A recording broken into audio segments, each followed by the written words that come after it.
Doctor Sudama Prasad Singh का तमाम इलेक्ट्रोहोमोपैथ को प्रणाम। कल मैंने आपसे वादा किया था कि असकर्सोसो सैटिवो के निर्माण में लगने वाले पौधों का वर्णन करूंगा। हो सकता है आपके मन में दुविधा हो, संदेह हो कि आपको ये प्लांट लिस्ट मिला कहाँ से। इंग्लैंड से एक पत्रिका निकलती थी मॉडर्न मेडिसिन, बहुत सारे इलेक्ट्रोपैथ जानते हैं। उसके मॉडर्न मेडिसिन संख्या 297 वर्ष 1917 में 17 जनवरी को वो पत्रिका निकली थी। उसमें काउंट्स जर्मेटी द्वारा व्यवहार किए गए सभी पौधों का लिस्ट है। उसमें एस में क्या उन्होंने व्यवहार किया उसका वर्णन है। ये पत्रिका निकली थी। इस पत्रिका का कॉपी पटना का बोर्ड ऑफ इलेक्ट्रोहोमोपैथी मेडिसिन करबिगहिया का डॉक्टर रामचंद्र प्रसाद से क्या से पत्रिका निकलती थी इलेक्ट्रोहोमियो रिव्यू, उसके 1988 के अंक में, अक्टूबर अंक में निकला है, प्रकाशित हुआ था। तब तक हमारे डॉक्टर रमाशंकर बाबू 1985 में संन्यास ले चुके थे, इसलिए एस में 8 पौधे लगते हैं, उन्हें नहीं मालूम था। उनके जितने भी प्रिस्क्रिप्शन है सभी में एस का जो नुस्खा में अंकित किया गया है वह 2 पौधों से बने हुए लैस का वर्णन है। वो है जेनसियाना लुटिया और एलोकापेप्सिस, जो एन.एस. सिन्हा की किताब में वर्णित है।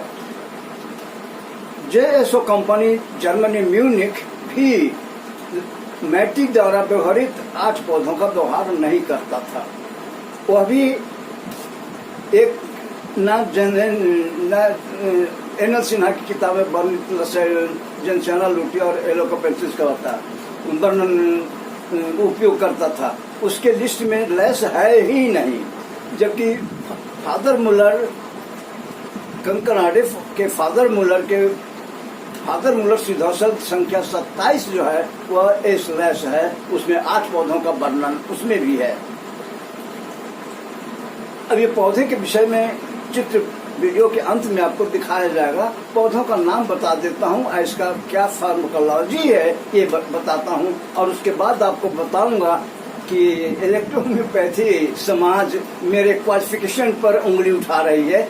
बार बार हर आदमी कहता है कि सुदामा प्रसाद की योग्यता क्या है, वह 8वां पास नहीं है, वह मैट्रिक पास नहीं है। वास्तव में मैं क्या हूँ नहीं बताता था, इसलिए कि आप लोगों को लगे कि सुदामा प्रसाद में गुरूर है, जो कि मुझे छू भी नहीं पाया है।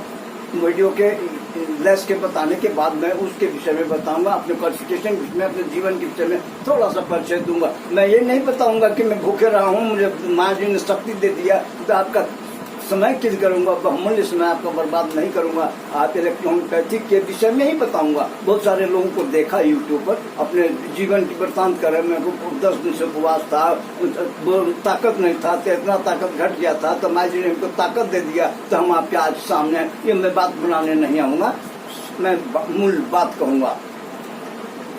एस में लगने वाले पहले पौधे का नाम है यूहानिमस एटोपर्पेरियस। दूसरे पौधे का नाम है मर्कुरालिस अनुआ। तीसरे पौधे का नाम है पोडोफिलम पल्टेकम, जो पहले से भी इस्तेमाल किया जा रहा है। उसके बाद है मर्कुरालिस अनुआ, बताया आपको। हुरा क्रिपिटांस, इस पौधे बहुत बड़ा विशाल पेड़ होता है, इसका फैल बहुत बड़ा होता है। इसका जब बीज चिटकता है तो करीब 200 मीटर तक बहुत दूर चला जाता है, इसलिए बीज के माध्यम से इस पौधे का प्रसार जंगलों में होता है। उसके बाद पौधा है पोलिगला अमारा। पहले से व्यवहार किया जाता है, लेकिन महती ने एस के व्यवहार के लिए पोलिगला वल्गरे इस्तेमाल किया था। रोजा सेंटिफोलिया साधारण गुलाब जो हम लोग के आसपास बगीचा में होता है वो है।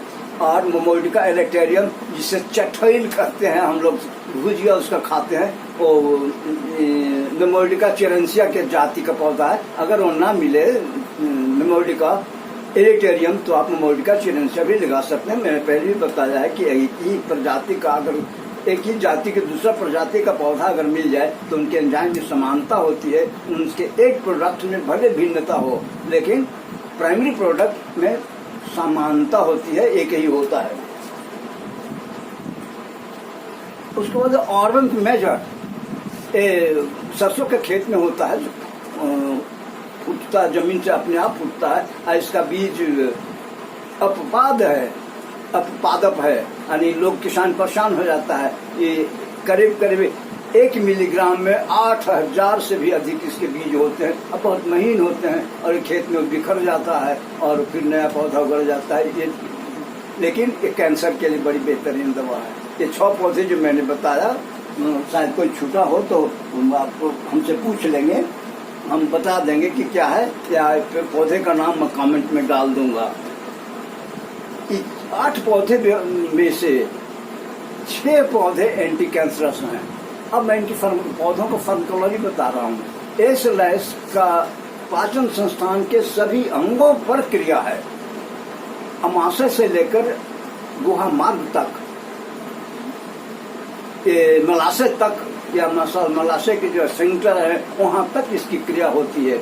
आप जब प्रैक्टिस में आएंगे, जब आप अनुभव हासिल करेंगे तो आपको अनुभव होगा कि जितने भी कैंसर के पेशेंट होते हैं उनमें कॉन्स्टिपेशन मस्ट निश्चित रूप से पाया जाता है, और ये कॉन्स्टिपेशन को तो दूर करता ही है, सारे शरीर के कैंसर को दूर करता है। कैंसर होता कैसे है, ये मैकेनिज्म आपको भी जानना होगा। कैंसर गलत प्रोटीन का सिंथेसिस है जो डीएनए के द्वारा गाइड होता है और आरएनए बनाता है। आरएनए 3 तरह का होता है, एमआरएनए, राइबोज न्यूक्लिक एसिड समझे, ट्रांसफर न्यूक्लिक आरएनए और एमआरएनए। जितने भी वैक्सीन बन रहे हैं कोरोना के या जिस किसी भी एंटीवायरस के जो वैक्सीन बनते हैं उसमें एमआरएनए इस्तेमाल किया जाता है। और इत्तिफाक कहिए कि इलेक्ट्रोहोम्योपैथी की जो दवाइयाँ वो एमआरएनए प्रेरक एंजाइम के काम करता है, कैटलिस्ट है, वो बायो कैटलिस्ट है। अगर उसके एमआरएनए प्राप्त करने के लिए नए नवजात बच्चों के सीरम से लिया जाता है। इस पर भारत सरकार हंगामा भी किया था, लेकिन कहा कि भाई ये तो जरूरी चीज है, ये वर्षों से चला आ रहा है, कोई नई बात नहीं हो रही है।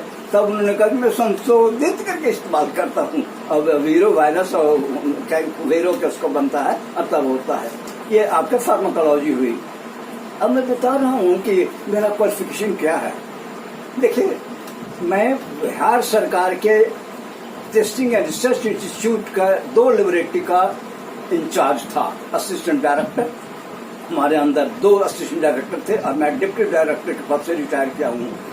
सरकार को 27 साल मैंने चुनाव लगाया और सरकार इनकम टैक्स लेकर के, पेंशन से इनकम टैक्स लेकर मुझे चुनाव लगा रही है। अब बताइए, हम क्या आज के युग में इनकम टैक्स पे ही पेंशनधारी पेंशन पे ही है, वो किसी साधारण पद पर रहा था।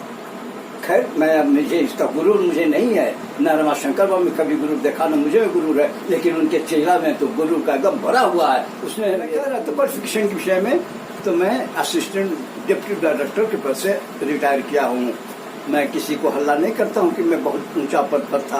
अरे, आप लोगों के साथ में हूँ तो आपके बराबरी का हूँ। दरी पर बैठकर कॉन्फ्रेंस अटेंड करता हूँ। और जो रमाशंकर बाबू के चेला थे, उन्होंने कहा कि हम मंच मिलेगा तब हम आपके यहाँ आएंगे। हमने मंच दिलाया और जब पता पूछा कि रमाशंकर बाबू आपने मुझे एक परिचय नहीं कराया, तो कहे कि तो वो जाने कैर नहीं परिचय कराया, इसका भी कारण मिल गया, इसलिए कि मैं साइकोलॉजी से पीजी हूँ। चेहरा देखकर यानी लिफाफा देखकर मजमून भांप लेता हूँ। अभी 2 आदमी हमसे व्हाट्सएप पर मिला, मैं किसी से बात करता, मैं खुद नहीं जाता हूँ, खुद मेरे इसको मिला। और अभी एक आदमी जलील मुझे कर रहा है, कहता है कि आप बताइए भात दाल सब्जी में क्या एंजाइम नहीं मिलता है? हम कि हाँ मिलता है। चने की बनी हुई सब्जी खेत में बो दो, जमेगा, अंकुरित होगा, तुम कल खा लेना। अब भला बताइए, क्या दाल भात सब्जी में एंजाइम होता है? अरे भैया, एंजाइम निष्क्रिय तब हो जाता है जब गर्म किया जाता है। आई टेम्परेचर सब्जी क्या साधारण टेम्परेचर बनता है? और वो हमसे पूछ रहा है। अच्छा, एक बताओ, कहता है कि जला देने के बाद भी तो भस्म काम करता है। भैया पौधा केमिकल का अतुल भंडार है। उस भंडार में से हर चिकित्सा पद्धति अपनी अपनी कंसेप्ट के हिसाब से और केमिकल का इस्तेमाल करता है। एलोपैथी भी पौधे से बनता है, आयुर्वेद उसी से बनता है, पौधों से लेता है। होम्योपैथी अपने हिसाब पौधों से बनता है। नेचुरोपैथी भी बहुत सारे पौधे नेचुरोपैथी भी करते हैं। इलेक्ट्रोहोम्योपैथी उसी से बनता है। सभी चिकित्सा पद्धति के अपने अपने health disease treatment medicine treatment पौधे मेडिसिन के स्रोत और उनकी फार्मेसी अपनी है। सिर्फ एक चिकित्सा पद्धति हमें अभी तक मिली है जिसका इसमें कुछ नहीं है। न उसका अपना हेल्थ का कंसेप्ट है, न मेडिसिन का कंसेप्ट है, न डिजीज का कंसेप्ट है, न स्रोत का कंसेप्ट है। और फार्मेसी की तो बातें भूल जाइए। फार्मेसी की किताब दिखाया था कि फार्मेसी की किताब तो आपने दिखाया, उसको बताएगा नहीं। अरे भैया जब तुमको समझ ही नहीं है तो उसमें तुम्हें बताया कि ये कोवेशन क्या है, बताया। अब जब तुमको ना समझ में आता है तो अगर विद्यार्थी ठान ले कि मास्टर साहब आप लाख समझाइए मैं नहीं समझूंगा, तो मास्टर नहीं समझा सकता है। तो ऐसे ही वो ठान लिया कि मैं नहीं समझूंगा तो आप नहीं समझोगे। चना घर में है, गेहूं है, अंकुर उसमें अंकुरित होता है। क्यों होता है सोचा कभी? जब तक वो जलाया नहीं जाएगा तब तक अनाज अंकुरित होते हैं। लीची हम एक वीडियो में भी मैंने बताया कि कैसे काम करता है। आम का गुठली, लीची का गुठली, महुआ का गुठली सब कैसे अंकुरित होते हैं। उसमें एंजाइम रहता है। वो एंजाइम जब एक्टिव होते हैं तो कैसा वो अभी के वायरस की तरह हमारे एंजाइम होते हैं। सूखे बीज होते हैं, सॉरी सूखे बीज जीव भी हैं, सजीव भी हैं, एनर्जी भी हैं। जब तक उनको पर्याप्त अनुकूल वातावरण नहीं मिलता है तब वो निर्जीव हैं। और जब अनुकूल वातावरण मिल जाता है बीजों को तो उसमें एंजाइम सक्रिय हो जाता है और सजीव बन जाते हैं। वायरस के साथ भी यही बात है। सभी वायरस निर्जीव हैं, लेकिन जैसे ही उनको अनुकूल वातावरण कोई जीवित कोशिका मिल जाती है उसमें वो प्रविष्ट कर संक्रमित करके उसमें वो डुप्लीकेट हो ट्राइप्लिकेट होने लगते हैं, बढ़ने चले जाते हैं। वायरस भी यही है। अब बदलते हैं, उनके वेरिएंट भी इतने बदलते हैं कि आधुनिक विज्ञान चिकित्सा पद्धति में उसका वायरस जोड़ना मुश्किल है। वो सिर्फ इलेक्ट्रोहोम्योपैथी स्टैंडर्ड इलेक्ट्रोहोम्योपैथी मेडिसिन ही वायरस का खात्मा कर सकता है। और हम जहाँ भी हमारी दवा चली है किसी को नहीं हुआ। हमारी दवा अमेरिका गई है, हमारी दवा अल्जीरिया गया है। सुदामा प्रसाद सिंह बैठा हुआ नहीं है, लेकिन मुझे इसका गुरूर भी नहीं है। स्टैंडर्ड मेडिसिन जो भी इलेक्ट्रोहोम्योपैथ स्टैंडर्ड मेडिसिन बनाना चाहते हैं या मुझसे सीखना चाहते हैं उनके लिए 6 महीना को मैंने ऐलान किया है कि मैं पटना में रहने की व्यवस्था करके आया। मैं उनको इलेक्ट्रोहोम्योपैथ सिखाऊंगा, लेकिन शर्त है आपको मैट्रिक इंटर साइंस बायोलॉजी और मैथ दोनों होना चाहिए। कारण कि जब फार्मूला बताएंगे तो आप समझ नहीं पाएंगे। 16 मार्च 2019 को मैं अपने घर पर निवास पर फार्मूला बताने के लोगों को बुलाया था। 31-32 आदमी आए थे। उसमें से किसी को भी फार्मूला मैथ चूंकि मैथ था समझ में नहीं आया। और वो हमारे रामशंकर के चेला भी थे, वो हमारी किताब से फार्मूला को तस्वीर लेने में व्यस्त थे। तो एक आदमी मेरा से पूछ दिया कि जब आपको रामशंकर के चेला है तो सुदामा सिंह की किताब से फार्मूला की स्नैप क्यों कर रहे हैं? और जब उनको कहा कि आप फार्मूला इस्तेमाल नहीं कर सकते तो उसने कहा कि आपका 100% ड्रग बाहियात है। सूरज के रोशनी में साफ शीशी में पौधा रख दीजिए, 100% टिंचर हो जाता है डिस्टिल वाटर में। और जब डिस्टिल वाटर में वीडियो में दिखाया कि भाई देखो जरा सुन के देखो तो कितना बदबू देता है। अब प्रैक्टिकल करके देखिए। वीडियो में भी पिछले वीडियो में भी मैंने इसको कहा है। वो भला बताइए, अब वो हमको कह रहा है एक रिटायर्ड डिप्टी डायरेक्टर को कि तुम्हारा क्वालिफिकेशन क्या है। प्रणाम, तुम्हारा अपना गुरूर अपने साथ रहे। भगवान ने हमें गुरूर नहीं दिया है, वो सब गुरूर आप सबों को दे दे। हमारा वैसे निष्कंठ मुझे रख के मेरा गुरूर खुद ईश्वर ले ले तो ज्यादा बेहतर है।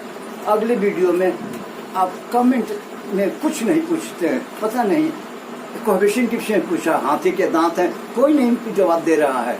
क्या मैं या तो मैं गलत हूँ या मेरी बातें गलत है। हाँ, एक बात और, एक आदमी ने हिदायत किया कि अब नादान लोगों को बहका रहे हैं। भैया, अगर मेरे टीवी आपको वीडियो अच्छे लगे, उसमें कोई रहस्य की बात समझ में आए तो देखिए, अन्यथा अपना बहुमूल्य समय बर्बाद मत कीजिए, मेरे को सब्सक्राइब मत कीजिए। एक आदमी रामाशंकर राव के शिष्य का एक साथी कहा कि आप सब्सक्राइबर बनाना बंद कर दीजिए। भला बताइए, सब्सक्राइबर को मैं कैसे बंद कर सकता हूँ कि मेरे सब्सक्राइब मत कीजिए। एक भी वीडियो में मैंने नहीं कहा कि मुझे सब्सक्राइब कीजिए, एक भी वीडियो में नहीं कहा कि मेरा वीडियो आप देखिए। अगर आपको अच्छा लगे कि डॉक्टर सुदाम प्रसाद ने विज्ञान की बात कहते हैं, अच्छा लगता है, आपके काम की बात है तो सुनिए, अगर काम की बात नहीं है तो समय बर्बाद करने से क्या फायदा।